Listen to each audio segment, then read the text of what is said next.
नमस्कार। हाँ। आज हम एक बहुत ही दिलचस्प कहानी पर बात करने वाले हैं। हाँ, बिल्कुल। कहानी है खेतपुर नाम के एक गांव की, जहां 3 महीने का सूखा है और इस सूखे की वजह से डर और अंधविश्वास का एक ऐसा माहौल बनता है जो मतलब पूरे समाज को ही जहरीला कर देता है। सही बात है। हमारा मिशन सिर्फ इस कहानी को दोहराना नहीं है, हम्म। है ना? हम इसके पीछे की साइकोलॉजी को समझना चाहते हैं बिल्कुल। कि कैसे एक सम्मानित वैद्य, जिसे लोग प्यार से वैद्यमाई कहते थे, वो अचानक एक ही रात में गांव की सबसे बड़ी दुश्मन बन जाती है, एक चुड़ैल। और ये सवाल बहुत गहरा है कि आस्था और अंधविश्वास के बीच की जो रेखा है वो कितनी कितनी पतली होती है। हाँ, यहाँ पर एक तरफ पारंपरिक ज्ञान है, मतलब सावित्री की जड़ी बूटियों की समझ, बिल्कुल। और दूसरी तरफ है गांव वालों का गहरा डर। ये उन दोनों के बीच की एक सीधी टक्कर है। तो चलिए यहीं से शुरू करते हैं। खेतपुर गांव का माहौल कैसा था? सूखा पड़ा है, जमीन फट चुकी है, जानवर मर रहे हैं और लोगों को लग रहा है कि ये सिर्फ मौसम की मार नहीं है। नहीं, उन्हें लग रहा है ये कोई श्राप है, देवी का श्राप या किसी की बुरी नजर। और इसी माहौल में है हमारी मेन कैरेक्टर सावित्री। हाँ। गांव के किनारे जंगल के पास उसका घर है। वो एक वैद्य है, जड़ी बूटियों से इलाज करती है, बच्चों के जन्म में मदद करती है। मतलब उसका सम्मान तो है। सम्मान है, लेकिन उसका अकेलापन, उसका गांव से थोड़ा दूर रहना, ये चीजें उसे थोड़ा बाहरी भी बनाती हैं। और यहीं पर कहानी का जो मनोवैज्ञानिक ताना बाना है वो शुरू होता है। समाजशास्त्र में एक कॉन्सेप्ट है विच हंट साइकोलॉजी। अच्छा। उसके लिए यहाँ एकदम परफेक्ट माहौल है। 3 चीजें चाहिए होती हैं।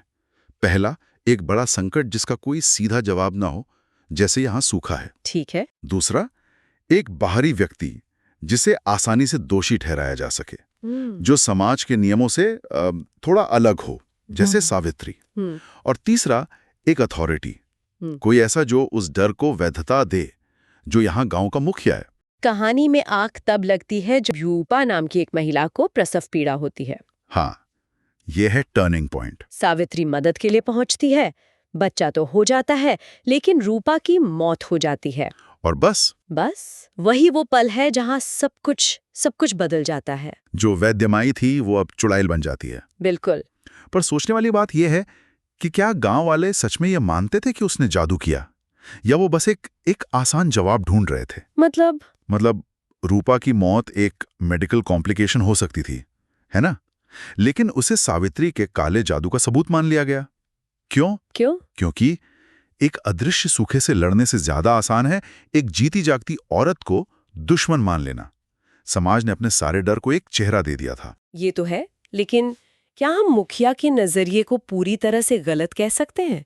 उसने अपनी बहू को खोया था। नहीं, बिल्कुल नहीं। उस दुख और गुस्से में शायद उसके लिए किसी को दोष देना ही सबसे आसान था। सही बात है, और यही तो इस कहानी की त्रासदी है।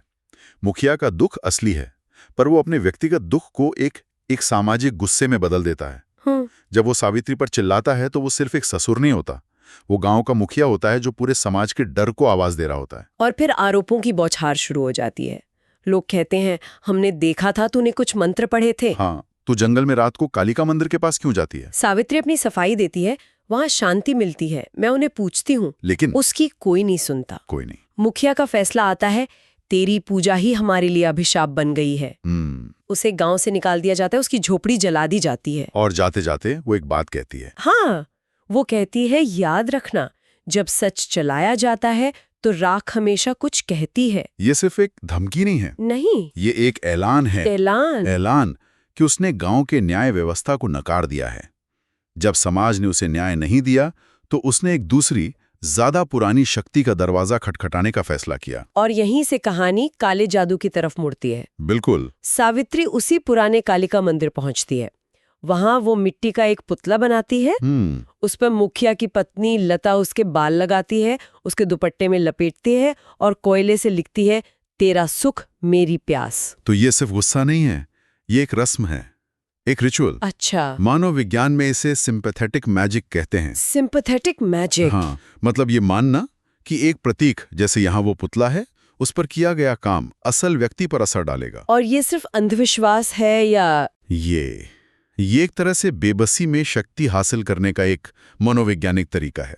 जब आपके पास कोई ताकत नहीं बचती तो आप प्रतीकों के जरिए ताकत बनाने की कोशिश करते हैं। और उसके शब्द, तेरा सुख मेरी प्यास, ये उसके दर्द का निचोड़ है। वो कह रही है, तुमने मेरी खुशी छीनी, अब तुम्हारी खुशी मेरी प्यास बुझाएगी। ये न्याय का एक बहुत ही आदिम रूप है, आंख के बदले आंख। उसने गांव को जीवन दिया था, गांव ने उसे मौत के मुंह में धकेल दिया। अब वो मुखिया के परिवार को वही दर्द लौटा रही है। और इसके बाद जो हुआ वो वाकई डरावना है। मुखिया के घर में अजीब सी बदबू फैलने लगती है, जानवर मरने लगते हैं। पर सबसे भयानक असर उसकी पत्नी लता पर होता है। हाँ, उसके बाल झड़ने लगते हैं और हाथों पर अजीब नीले हरे निशान, जैसे त्वचा में सिक्के ठोक दिए हों। यहाँ एक बहुत दिलचस्प सवाल उठता है, क्या ये सच में काला जादू है या ये डर का असर है? मतलब? मनोविज्ञान में साइकोसोमैटिक बीमारियां होती हैं, जहां दिमागी तनाव और डर शरीर पर असली असर दिखाने लगते हैं। अच्छा। हो सकता है लता को यकीन हो गया हो कि उस पर जादू हुआ है और उसका शरीर उसी विश्वास पर प्रतिक्रिया दे रहा हो। कहानी हमें ये सोचने पर मजबूर करती है कि जादू की असली ताकत कहाँ है, करने वाले में या उस पर यकीन करने वाले में। ये सब देखकर मुखिया गांव के पंडित हरिनाथ को बुलाता है। तो अब एक नया किरदार आता है। हाँ, पंडित। और पंडित का रोल बहुत महत्वपूर्ण है। वो एक तरह का एंजाइटी मैनेजर है। Anxiety manager? हाँ, वो गांव के एक अनजान डर को एक नाम देता है, एक चेहरा देता है और एक समाधान देता है। वो कहता है कि ये काला जादू है। बिल्कुल। वो कहता है सावित्री ने एक पुतला दबाया है और पूर्णिमा से पहले उसे निकालना होगा। उसने एक अनियंत्रित डर को एक नियंत्रित मिशन में बदल दिया। ये लोगों को एक झूठा ही सही पर कंट्रोल का एहसास देता है। और फिर वो रात आती है। मुखिया, पंडित और कुछ गांव वाले मशाले लेकर मंदिर पहुंचते हैं। जमीन खोदने पर उन्हें वाकई एक पुतला मिलता है, लता के दुपट्टे में लिपटा हुआ। हाँ, उसके बाल लगे हुए हैं, गले में काला धागा है जिसमें लाल मोती है। और यहीं पर एक और ट्विस्ट आता है। हाँ, जैसे ही मुखिया पुतले को जलाने की कोशिश करता है, हवा रुक जाती है और मंदिर के अंदर से एक आवाज आती है, तुम्हारा अंत मेरा। ये सुनकर सब डर जाते हैं। पंडित की माला हाथ से गिर जाती है और वो चिल्लाता है, ये सावित्री की नहीं, ये कुछ और हैं, भागो यहाँ से। ये सीन बहुत दिलचस्प है। पंडित जो अब तक सब कुछ कंट्रोल कर रहा था, जो डर का मैनेजर था, हाँ, वो पहली बार खुद डरता है। उसे एहसास होता है कि उन्होंने किसी ऐसी शक्ति को छेड़ दिया है जो उनके अंधविश्वास से भी कहीं ज्यादा बड़ी है। मतलब? वो सोच रहा था कि वो सावित्री के गुस्से से निपट रहा है, लेकिन अब उसे लगता है कि शायद देवी कालिका खुद इस अन्याय से नाराज हैं। लेकिन मुखिया गुस्से में है, वो पंडित की बात नहीं सुनता और पुतले को जमीन पर पटक देता है। धागा टूट जाता है और वो लाल मोती कहीं खो जाता है। और अगली सुबह लता की लाश बिस्तर पर मिलती है और उसकी लाश के पास वही पुतला पड़ा होता है जिसकी गर्दन की जगह एक काला जला हुआ दाग होता है। कहानीकार ने यहाँ पुतले की टूटी गर्दन और लता की मौत को सीधे सीधे जोड़ दिया है, ये बताने के लिए कि श्राप ने अपना काम कर दिया। लेकिन असली सजा मुखिया को मिलती है। हाँ, वो मरता नहीं है, वो एक कोने में बैठा पत्थर बन जाता है, बस कुछ बड़बड़ाता रहता है। श्राप ने उसे शारीरिक रूप से नहीं बल्कि मानसिक रूप से खत्म कर दिया था। बिल्कुल। सावित्री का बदला सिर्फ मौत नहीं था, बल्कि उसकी आत्मा और विवेक को छीन लेना था। हाँ। और उस दिन के बाद खेतपुर गांव में हमेशा के लिए एक डर बस गया। कोई जंगल की तरफ नहीं जाता। उन्हें लगता है कि एक रूह आज भी वहां अपना अधूरा बदला पूरा करने के लिए घूम रही है।